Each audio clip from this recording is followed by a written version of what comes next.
एक लाइन में जाओ, एक लाइन में जाओ। 1,200 migrant workers in Telangana have left for their homes after the government arranged a special train to take them to Jharkhand.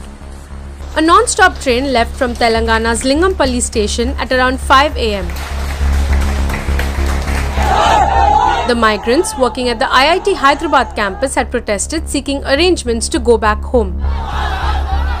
Many had resorted to stone pelting earlier this week, alleging that they had not been paid and were asked to resume work. Policemen were also injured in the incident. Officials arranged buses to transport them from IIT Hyderabad to Lingampalli station. All passengers were thermal screened at the station. Food has been provided on board as the train will have no halts. The Jharkhand government has made adequate arrangements to test and quarantine the migrants once they reach their destination.